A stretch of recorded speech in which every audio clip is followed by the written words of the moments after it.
Universiteti Bujqësor sigurisht i Tiranës luan një rol të madh për te gjithë, po themi, nxjerrjes së gjithë njerëzve që merren me bujqësinë, pra studentëve, por edhe në aspektin këshillimor për politikat bujqësore luan një rol të rëndësishëm dhe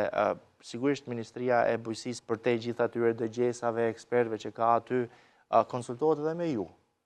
me UBT-n kur ndërtohen këto skema, pra prioritetet që duhet ketë për t'i financuar. Si ka qenë konsultimi, idetë tuaja për këtë vit, pra për skemin e 2026, sigurisht konsultimi do ke qenë fund 2025 e fillim 2026. Dhe kontributi juaj real në këtë pjesë dhe pastaj do shkoj tek Gimi, sepse Gimi profesion ata edhe të pakënaqurit në këtë rast. Universiteti Bujqësor i Tiranës, si vetëm institucion i arsimit lart në fakt që merret me fushën e bujqësisë në tërësi, ka një bashkëpunim shumë të ngushtë, do të thoya unë, në Ministrinë e Bujqësisë dhe Zhvillimit Rural, që daton shumë herë në fakt, një bashkëpunim shumë i ngushtë, daton që në vitin 2020 një bashkëpunim shumë intensiv në fakt edhe në përfshirjen e plotë Universitetit Bujqësor Tiranës në aspektet të zhvillimit të bujqësisë shqiptare, që me skema kombëtare të trajnimit, dhe cila filloi në vitin 2022,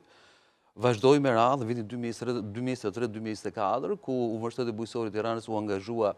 intensivisht me të gjithë ekspertët e vet për trajnimin e fermerëve në të gjitha qarqet e Republikës së Shqipërisë, në aspektet të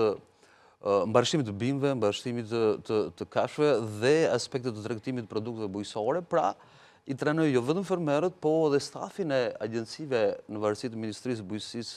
dhe Zhvillimit Rural, për stafin e AREB-eve ose agjencive rajonale të aksesionit bujqësor,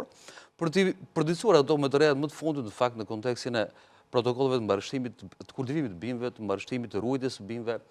dhe protokolleve të rritjes